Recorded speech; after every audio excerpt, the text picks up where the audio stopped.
दोस्तों, एक छोटी सी कहानी जिसके द्वारा आप जानेंगे कि कैसे आलस आपके जीवन में आप पर हावी होता जा रहा है और कैसे आप उसे अपने जीवन से बाहर निकाल सकते हैं। तो चलिए कहानी को शुरू करते हैं। एक बार एक नौजवान लड़का एक महात्मा के पास आता है और उनसे पूछता है कि मुझे आलस क्यों आता है। फिर वे महात्मा उस लड़के को उत्तर देते हुए कहते हैं कि आलस आने के दो कारण हैं। पहला कारण यह है कि जीवन में कोई बड़ा लक्ष्य न होना और दूसरा कारण यह है कि हमारा मन और शरीर कैसे काम करता है उसकी समझ न होना। जिसके जीवन में कोई बड़ा लक्ष्य नहीं है उसके जीवन से तो आलस जा ही नहीं सकता, लेकिन जिसके जीवन में कोई लक्ष्य तो है लेकिन उसे अपने शरीर और मन की समझ नहीं है, वह भी आलस की जपेट में आ जाता है। हमारा मन बहुत ही बड़ा कलाकार है और यह हमें मूर्ख बनाने में ज्यादा समय नहीं लगाता है। अगर तुम ध्यान करना चाहते हो तो यह तुमसे कभी भी ध्यान करने के लिए मना नहीं करेगा। यह तुमसे कहेगा कि ध्यान करना ब्रह्म मुहूर्त में ज्यादा अच्छा होता है। अब ना तो तुम ब्रह्म मुहूर्त में उठ पाओगे और ना ही तुम ध्यान कर पाओगे। यह तुम्हें धन कमाने के लिए कभी भी मना नहीं करेगा, लेकिन तुमसे कहेगा कि धन ही सब कुछ थोड़े ही होता है और यह कभी भी तुम्हारा विरोध नहीं करता, बल्कि यह तुम्हें मूर्ख बनाता है। और कमाल की बात यह है कि तुम मूर्ख बनते हो।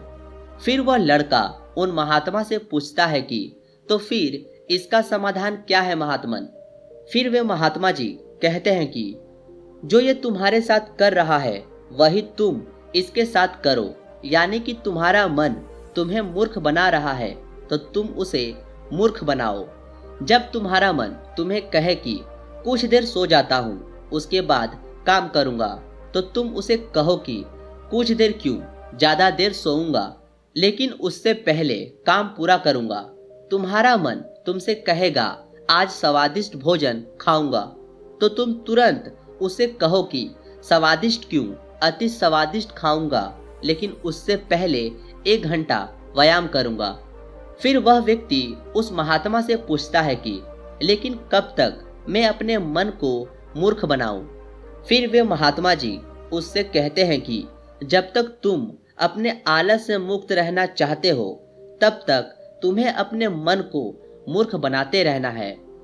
फिर वह व्यक्ति पूछता है कि कभी कभी तो ऐसा होता है कि मुझे अफसोस होता है कि मैं अपने जीवन में कुछ कर नहीं पा रहा हूँ, क्योंकि मेरे भीतर से कुछ करने का मन ही नहीं करता। फिर ऐसी स्थिति में मैं क्या करूँ। वे महात्मा जी कहते हैं कि मन को तो तुम मूर्ख बना सकते हो, लेकिन शरीर को तुम्हें समझना होगा। हमारा शरीर चलता है भोजन से, और अगर तुम मरा हुआ भोजन खाओगे तो वह तुम्हें ऊर्जा कैसे देगा। मरे हुए भोजन का अर्थ यह है कि ऐसा भोजन जो व्यक्ति अपने सिर्फ स्वाद के लिए खाता है, जिससे शरीर का उचित विकास नहीं होता है, जैसे कि मिठाई, पिज्जा, बर्गर आदि। इसलिए भोजन ऐसा करो जो तुम्हें भीतर ऊर्जा पैदा करे, ना कि आलस, जैसे कि फल और घर का सादा भोजन। फिर वह लड़का महात्मा से पूछता है कि महात्मन, मैं शुरुआत कैसे करूं। महात्मा जी कहते हैं कि शुरुआत करो एक बड़ा लक्ष्य निर्धारित करने से, यानी एक बड़ा लक्ष्य बनाओ। तुम्हारा लक्ष्य केवल कहने के लिए बड़ा नहीं होना चाहिए, बल्कि उस लक्ष्य के साथ तुम्हारी भावनाएं जुड़ी होनी चाहिए।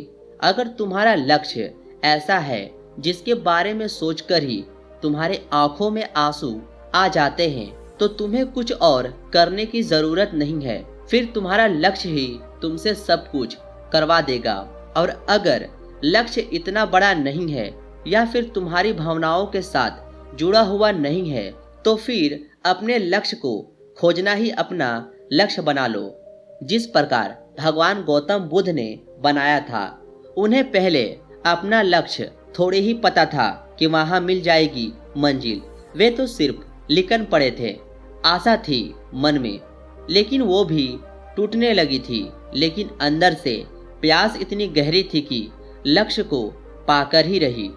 जब तक तुम्हें यह पता नहीं चलता कि तुम्हारा लक्ष्य क्या है, तब तक तुम अपने मन को मूर्ख बनाते रहो, जैसे वो तुम्हें बना रहा था।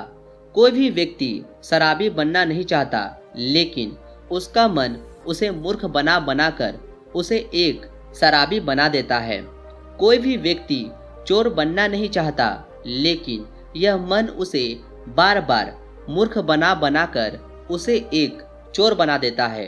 एक बात को तुम हमेशा याद रखना कि जब तक तुम बुद्धि से ऊपर उठकर बुद्ध नहीं हो जाते, तब तक तुम्हारे पास दो विकल्प हैं। या तो तुम अपने मन के द्वारा मूर्ख बनो, या फिर तुम इसे मूर्ख बनाओ। बीच का कोई रास्ता नहीं है। अगर तुम अपने मन को मूर्ख बनाना बंद कर दिया, तो यह मन तुम्हें मूर्ख बनाना शुरू कर देगा। फिर वह नौजवान लड़का कहता है कि ओहो, यह तो आसान है, मन को मूर्ख बनाया जा सकता है। वे महात्मा मुस्कुराते हैं और कहते हैं कि यह आसान भी तुम्हारे मन को ही लग रहा है। यह मन कब और कैसी चाल चलेगा, उसके लिए तुम्हें जागरूक रहना पड़ेगा।